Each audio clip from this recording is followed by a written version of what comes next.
Zoinks.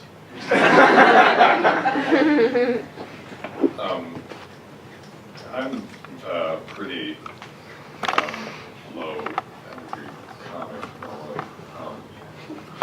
I don't know if you guys noticed, but I want to start doing other things. I want to start breaking out into other areas. So I'm going to do something I don't normally do. I want to do an impression, if you don't mind. It's good.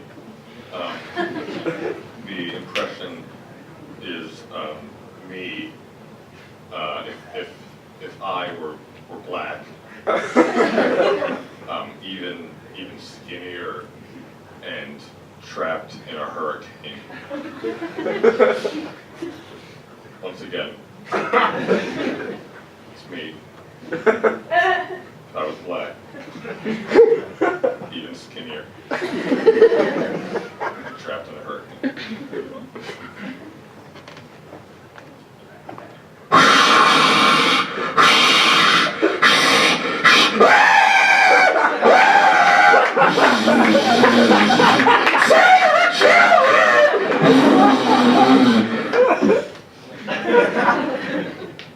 Thank you.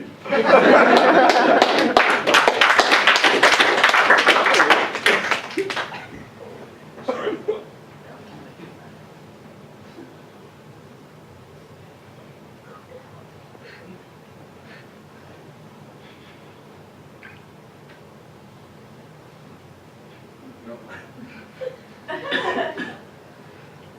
Oh, I gave blood last week.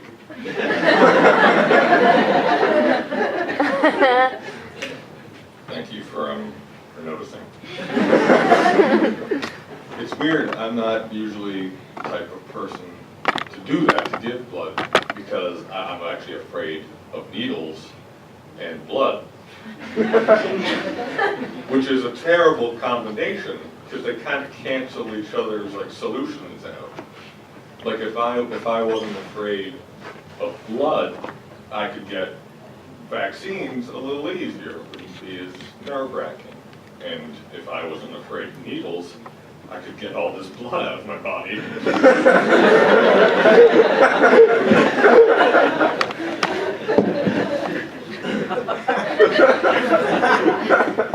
My life is a nightmare.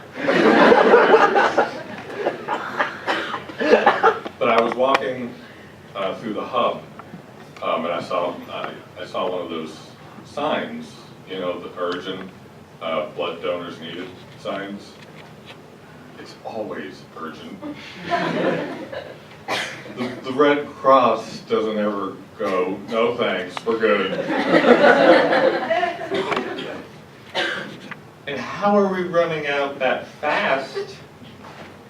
Somebody should really check the reserve for ticks.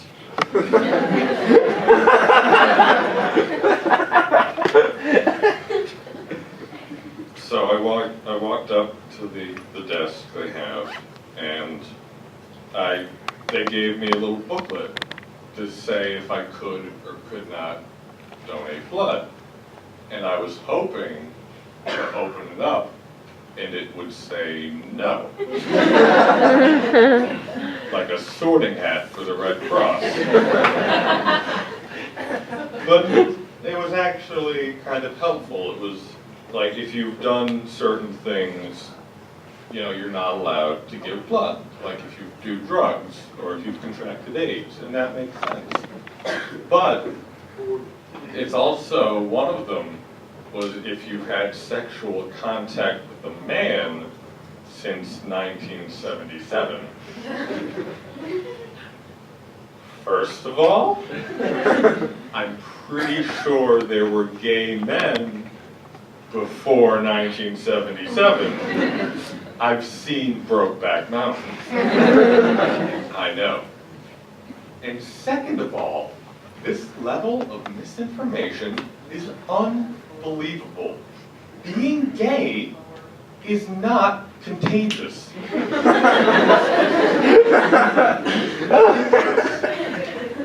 But gay men aren't allowed to give blood, but all these like little kids are allowed to get vaccines, even though studies have shown that they are the #1 contributors of cooties. But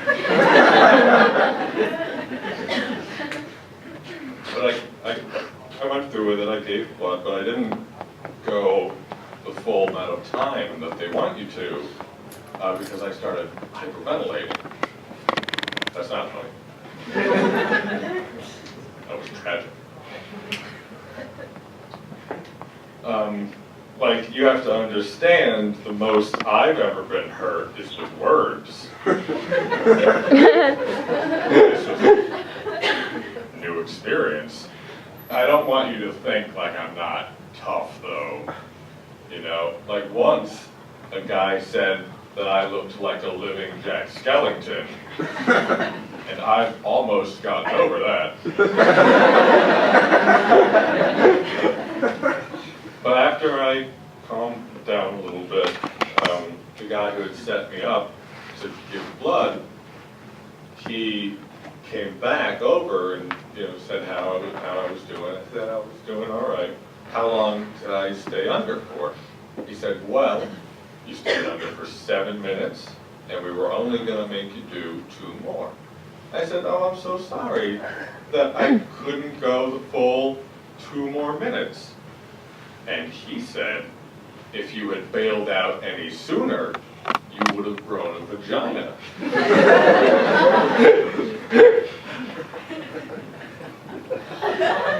Which I suppose is why they don't let gay men give blood.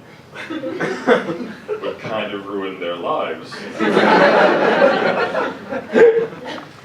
After that, though, they took me over to the little place they give you sandwiches at. And I was just very happy knowing that that was the only place where you had to do that to get sandwiches. The Red Cross is always wondering why it's so hard to get people in. Maybe if McDonald's raised the price of a Big Mac to 2 pints of plasma, they might get a little more service. But then, while I was there, they gave me a little pamphlet that told me when I could next give blood, which was a little presumptuous. I'm not having fun here. All right, everybody. I hope you enjoyed my set. I hope you're ready for the host to come back on. Please give it up again. Meg Guest. Yeah.